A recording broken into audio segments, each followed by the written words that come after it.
Hi everyone, welcome to Communication and Conflict YouTube channel promoting mindful communication, growth through conflict, and also on anchor.fm as a podcast under the heading CAOS, C-A-O-S, which is where I work in London. So today's video and podcast is about group mediations. I've been doing a few videos and podcasts about mediation specifically recently rather than about communication and conflict in general. And it seems to be that people have quite a lot of interest in the different features of what mediation involves, whether they're mediators themselves or whether they're people who are interested in what mediation is about and how it can help.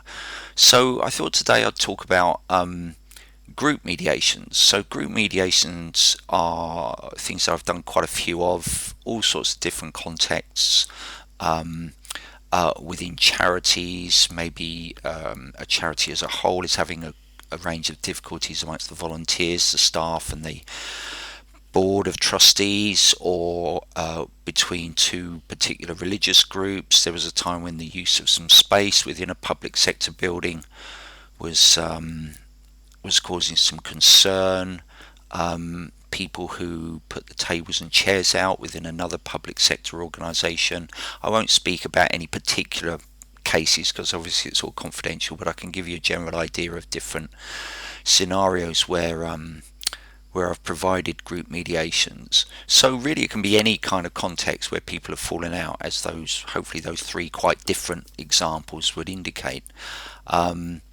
And I think there are kind of some quite interesting things that come up with group mediations. In some senses, you could almost say they're kind of easier in a way because it's not one person's view against another person's view. It's a whole range of viewpoints, which allows a lot more movement in what happens in the discussions and the ideas that come forward. So in some senses, group mediations are easier, I would say, for me as a mediator to facilitate, and in terms of the possibilities for the situation itself and for the people involved to create a way forward. But there are certain kind of caveats that I would make, which would depend on how the mediation is structured and facilitated, because sometimes people do contact me and they'll ask for something what they would call group facilitation. And in a way, sometimes what that means is that they've had this kind of big set of bust-ups in a group, and maybe on a repeated basis, and it's getting nowhere. And they think that as a mediator, I'm going to come in and sprinkle some kind of magic dust on everybody, and they're all going to suddenly sit there and be all cooperative and conciliatory, etc., as if there's some kind of magic ability that a mediator has that leads to that, whereas actually what leads to that being possible is not sprinkling magic dust. It's about the preparation you do with the people involved that enables it to be a focused, purposeful meeting, rather than just a different person coming in trying to crowd control or lion tame, as someone once described it. Standing there with a kind of chair, kind of keeping all the lions away from each other or from yourself even. So there are things I would say about how group mediations can be structured, which mean they actually can become very constructive and useful open forums in which people can discuss the things that are important to them, but not in a way which is trying to kind of shout over everybody, which perhaps has been their previous experience, or in some situations they've just not had an opportunity to come together anyway for various reasons. So I'll tell you about kind of both how I structure a group mediation and how it kind of flows, but also about sometimes what can be very interesting about what comes up in group mediations, what they kind of highlight about what we might assume about conflict, which maybe, and conflicts themselves, that often show how it is the assumptions and kind of entrenchments that are the cause of the problem, and which mediation very much helps to kind of unlock and can be used by people to kind of hear that different perspective, but in a way which is not about a battle or an argument, but about a listening and a creative process moving forward.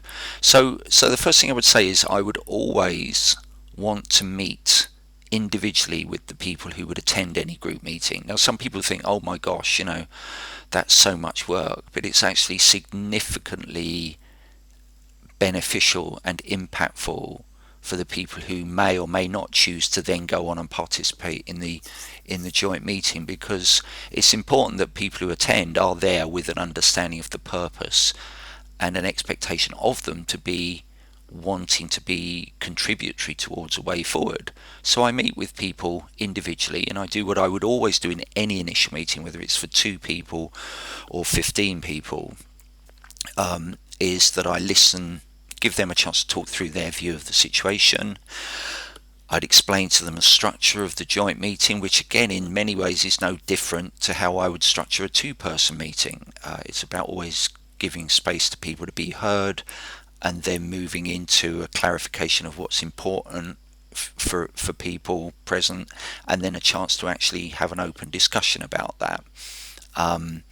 So in the initial meeting I would meet with people individually, and as I say, I'd listen to their view of the situation, I'd explain to them what a joint meeting would involve, and I'd also explore with them what they see as ways forward in the situation, what they see as ways forward if there isn't going to be a joint meeting, what they see as ways forward if they don't want to participate in a joint meeting, but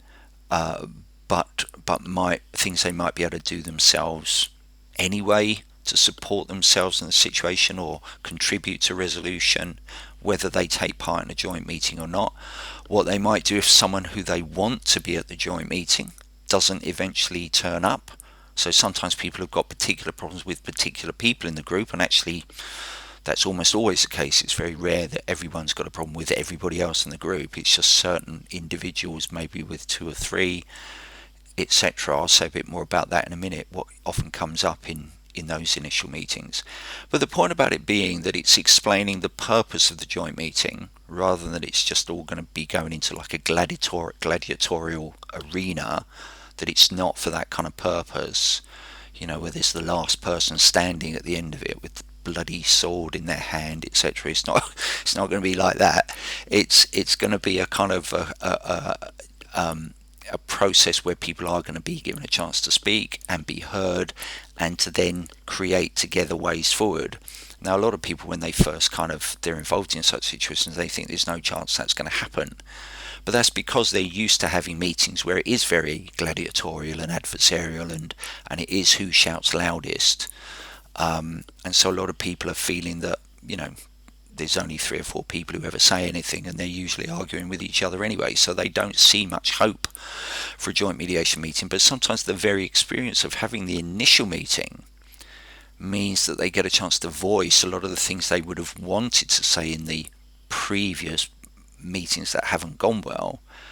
So it gives them a chance to almost practice saying what they would want to say in a joint mediation meeting. So it helps in all sorts of ways to have that pre-meeting, in so many ways that are contributory to the actual group meeting being much more productive and useful for everybody. So it's important to do that with everybody who might be open to participating in the joint meeting, so that people turn up with ideas, they turn up with an understanding of the structure of the meeting, they turn up with an understanding of why that's the structure of the meeting. So there's so much before they even go into that meeting that means they're able to orientate themselves towards its purpose, and that they have a sense of safety about what's going to be involved, etc. If you imagine them turning up with maybe just a leaflet saying, oh, there's going to be a joint meeting and it's going to be a space for you all to listen to each other, it's not really enough for people to actually feel safe, because they can easily dismiss a leaflet and say, yeah, it says that, but that won't happen. But when you talk through with people why it's structured and how it's structured in a way that does ensure they'll get a chance to speak should they wish to, and also acknowledges they may not wish to, that they may wish to simply sit there and listen and to understand and hear each other's views, but in an environment where actually more people are going to get a chance to speak than perhaps has happened in their previous meetings. So all of those things, this podcast and video is about group mediations, but for me, one of the most significant and perhaps more significant aspects of that is the individual meeting with people before they go into those group mediation meetings, because that's where people are helped to talk through confidentially, in a safe environment, able to be vulnerable about what their concerns are, able to talk through what they might do if those challenges come up in the meeting, help to think through what they might want to say in the meeting, help to think through what they want from the meeting, help to think through what they might do if they don't get what they want in the meeting, how they're able to support themselves in the meeting and beyond, and perhaps even before the joint meeting goes ahead. So all of that can be helped to happen before people even go into the room.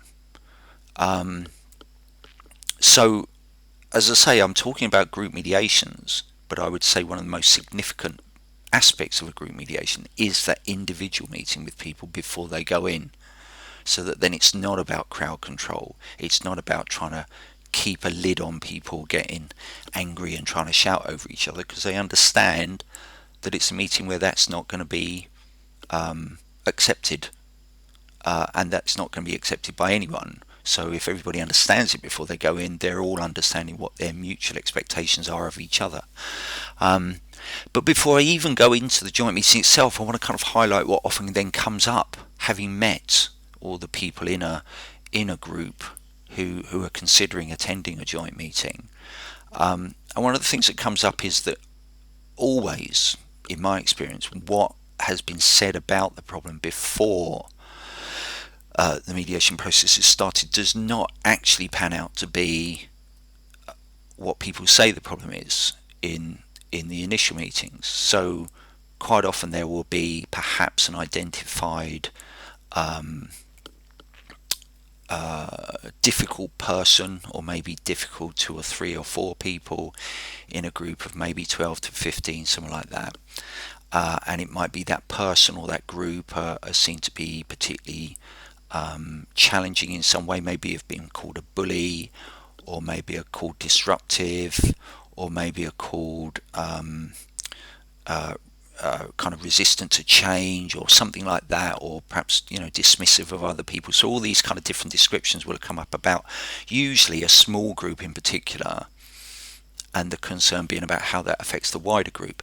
But actually, when I meet with people, there's a much more kind of even aspect to what people are saying. Yes, some people are seen by some others as particularly difficult, but conversely, those people are sometimes sympathised with by others because they think they're getting a bad reputation and they're being unfairly treated.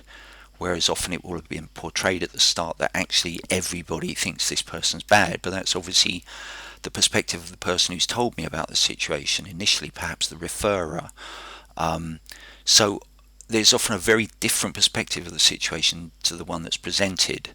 And the initial meetings give a chance for that to be voiced rather than go into the joint meeting with that assumption in place. So some people think that a particular person might be likely to become violent in the meeting, but then you realise that that's perhaps only 1 or 2 people out of the group who think that's going to be the case. There's a whole range of views. So as I say, I don't want to kind of be too generalising about it, but as an example, if for example I might have been told beforehand, there's 1 or 2 people who are particularly a problem, the chances are when I've spoken to everyone, it turns out that maybe 4 or 5 people think those 2 people are a problem, or that one person. 4 or 5 don't really have a view one way or the other. They just want to go to work, get on with their job, not have to deal with all this stuff going on. And the remaining numbers, again, probably 3, 4 or 5, actually are very sympathetic to the, very aligned with, but very supportive of the ones who are being called the main problem. So there's always this kind of depolarizing that arises in having the initial meetings before going into the joint meeting. And often, because that's been given a chance to be voiced before even going into the joint meeting, it means it also doesn't then manifest that way in the joint meeting itself. That actually what people often end up talking about are things which are very different to what the referrer might have expected to be the topics for discussion. What is more likely to arise is a recognition of certain other difficulties that people see have led to that issue arising.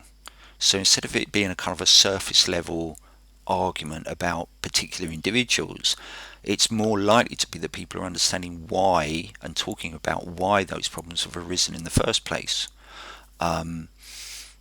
So it might be about communication, it might be about a particular policy that one side is trying to do things one way and another side is doing it another way. They both think they're doing it right, but they realise it's more about the ambiguity of the policy.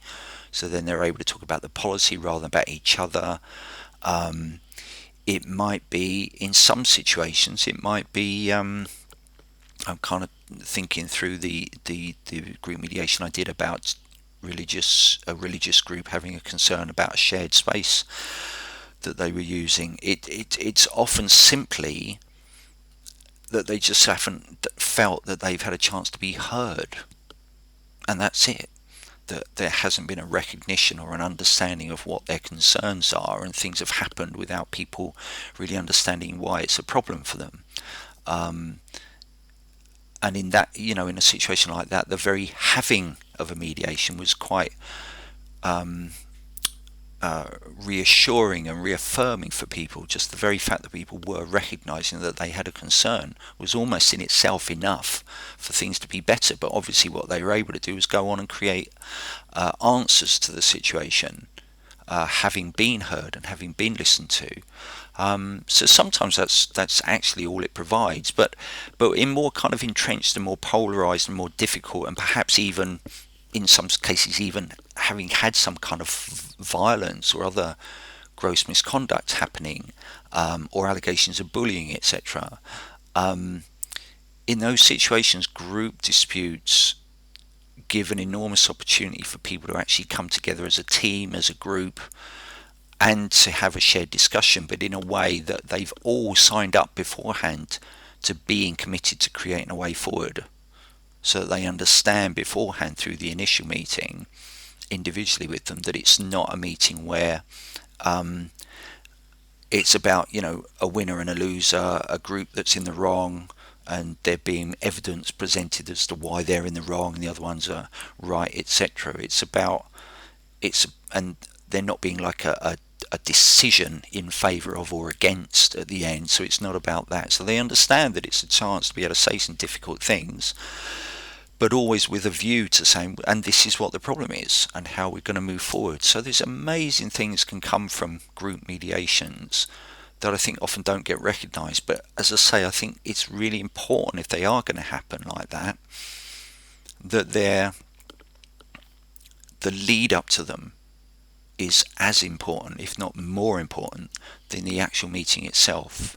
Because if it is literally like just walking into a gladiator's arena without anything beforehand, it will be bloody. It will be last person standing, and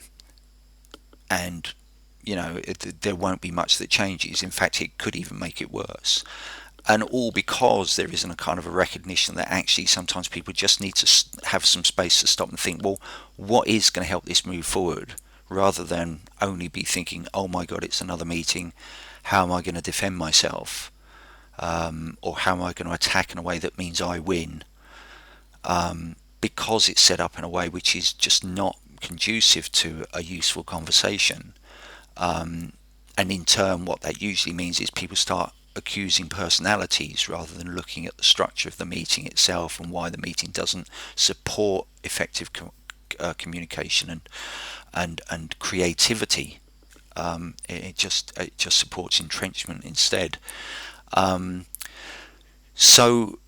then in the joint meeting, It's funny. I only feel there's very little to say about the joint meeting because it is so much about what can lead up to it. But in the joint meeting, the important thing is that everybody gets a chance to say something if they want to.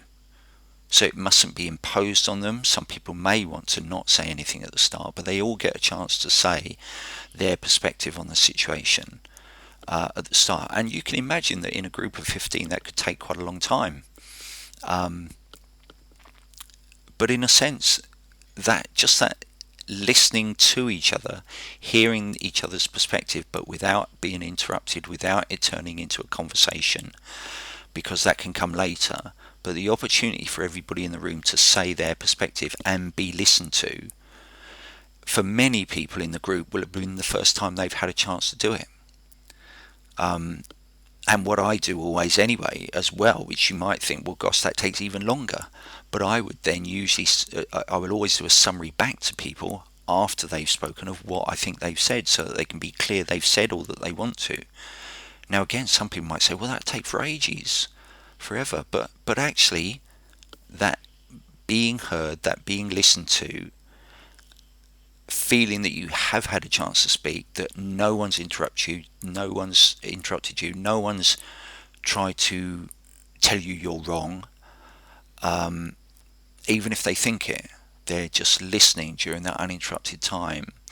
And sometimes just from that, even if it's taken up most of the meeting, just from that, people have already started to create ideas for going forward, because it's been done in a way that means people have been listened to before decisions are made. That everybody's had a chance to be listened to before decisions are made, before even a discussion has started. So therefore, people have been able to kind of get the stuff that's in their heart, in their mind, out on the table for everybody to look at, rather than it just be a kind of a limited number of loud shouters, or perhaps those in higher authority or whatever, who are deemed to have more to say. But obviously in a team, everybody's perspective is crucial, because there's no one part any more important than another. So that in itself might mean, because I mean most joint meetings I would say are 2 to 3 hours. I set aside up to 3 hours. It could be that 2 to 2.5 hours of that is just that going around and listening, and it may or may not be that it goes on to being another meeting afterwards. But almost always what people find is that just that listening, and then the opportunity to start discussing things with however much time is left at the end, is in itself incredibly useful for people, because they've been able to sit there and listen to each other without getting into a row before it goes anywhere. And then obviously if it does go to a second joint meeting as well, and I don't want to make it dependent on that, there's a lot can come from just that one first joint meeting of being listened to. It's a bit like people often used to say, kind of older, kind of perhaps tribal situations, where there would be what's called a witnessing, where people come together and they just witness what the other person has to say without anything having to be said. They just witness that person's view. And a lot of people think, oh, it's all a bit too touchy-feely, it's all a bit... I'm not interested in touchy-feely, I'm interested in effectiveness. I'm interested in, does it help people to create a way forward? And if people have had a chance to be listened to, in itself, it's useful information. You know, if people are only interested in results, you're not going to get effective results if all the contributions of everybody, their part to play in the situation, are not taken into account and listened to. So this is about effectiveness. It's not about being touchy-feely, emotional, wishy-washy, woo-hoo, and all those kinds of phrases that are often used to dismiss this kind of approach. Although at the same time it allows in the expression of emotion, it allows in the expression of vulnerability, it allows in the possibility for creativity from that. But it's not like the focus is on that. That's just a contributory part to an effective movement forward, which is only possible when people are genuinely given a chance to be listened to. But what can come from that, even if it's just one meeting where the bulk of it is people just being listened to, are new ideas for ways forward that then people are able to carry back with them outside the meeting. A sense of having been listened to, a sense of understanding of others' perspectives that almost certainly won't have been as clear before because there wasn't space to be listened to. But if it does go on to a second joint meeting, then people are turning up knowing what it's about, and they're able to kind of bring in things from what happened in the previous meeting possibly, but also things that will have happened in between the two meetings, so that things can always be moving, things can always be going forward. So, I mean, I guess ideally it might be that people want two meetings, but for me, if people feel they've got enough from one joint meeting where the most important thing is they've had a chance to speak and be listened to, that they then can carry things forward by themselves, then that's what matters. And that kind of aspect of letting go and trusting a group is something sometimes mediators have a difficulty with. They think they've got to control it. They think they've got to get to an end point. They think they've got to create an outcome as if they're going to be measured by that. But honestly, if people have had a useful experience where they feel that actually they've been able to change their own approach to things based on understanding other people, whether as a group they've been able to come together and create new change beyond the meeting, they're going to still have found that experience useful, whether within the meeting itself there wasn't any clear outcomes. But the changes will have happened inside the people at that meeting such that they understand each other better, they have more ideas for things, they'll have had more conversations about things because other people would have heard their views, and it would have helped things to move forward, even if there isn't some nice neat little kind of manifestation of that in the meeting itself. So I think for a lot of mediators, they feel uncomfortable with the idea that they haven't controlled and ensured there's this kind of nice neat outcome. But often the process of mediation is simply about enabling people to practice speaking to and listening to each other effectively, and knowing and trusting that beyond that, once people have seen that they can do that, they will go on and create what's right for them anyway, whether via mediation or not. So I think that's kind of as much as I'll say about it, but I just wanted to kind of share about the thinking behind group mediations, what means that they're more likely to work. So as I say, those kind of pre-meetings, which some people think is too much, but it's a question of whether they want something that's going to work, or whether they want to just tick a box and say, yeah, we called in a mediator to facilitate a meeting, it all fell apart just like everything, so now we've got to kind of sack everyone, or we've got to kind of put them all through a grievance procedure. I mean, it's a kind of a short-term, long-term consideration. But for me, I wouldn't do a group mediation without it being clear that it would involve initial meetings with people prior to that. And if the organisation isn't open to that, then that's fine. I'm sure they'll find somebody who would do that. But for me, a group mediation can only be effective when everybody's had a chance to speak individually about what their concerns are, and to have that chance to orientate themselves towards a useful outcome, both for themselves and for the team. So that's the way in which mediation can be incredibly useful and supportive and effective for people, for teams, for groups, in being able to resolve conflict effectively, and then for themselves surprisingly creatively and cooperatively. People recognise that actually they do all have the shared intention, it just doesn't come across in the same way, and so they get into battles about the best way forward instead of listening to each other and creating the best way forward. And as I say, even in situations where people say, oh, but you can't do this because there's this, 1, 2 or 3 people in the group, and they're always, bullying everyone, and they're always deliberately obstructive, and they're just there to cause trouble, and all of those kind of demonisations, all I can say is whenever I've been told that, it hasn't been the case in the group mediation. It hasn't panned out to be that way. I can't know that won't ever happen, but it's never been my experience and what I've been told about particular individuals beforehand being deliberately obstructive, being deliberately difficult, being antagonistic, aggressive, whatever, it's never actually panned out in reality, because they've been listened to and they've had the space to speak, but they've also listened to other people, which is the thing that often people say they won't do. And they would have only been there on the basis of understanding that's a requirement of them to listen to other people. So that's what I would say about group mediations. There are various kinds of situations that might call upon its use. There are various situations that can find it to be very useful, but there are particular ways of approaching it that I think are very important if it's going to be useful. It's not crowd control, sprinkling of magic mediation dust on people and they suddenly all become fluffy.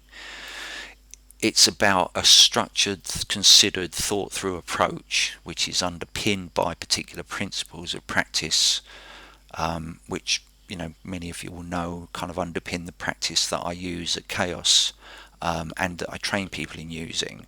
I hope that's been interesting. Please let me know your thoughts. As always, please like the video if you liked it. Please share it with anybody you think might be interested. Please press the little bell on YouTube for notifications of future ones. If you've subscribed, if you haven't subscribed, please subscribe to the channel. I'm probably going to do a few more on mediation specifically in the near future, but I obviously also do videos about conflict resolution, effective communication, etc. And you'll be able to see those in the list of videos that I've created so far. But I think at the moment I'm in a bit of a mediation vibe, so I'm talking specifically about that rather than more generally about communication and conflict resolution. So if any of those things would be of interest to you, please, as I say, subscribe and you'll get notifications of future videos. Thanks very much for watching. Hope you found it interesting. Have a good day. Bye bye.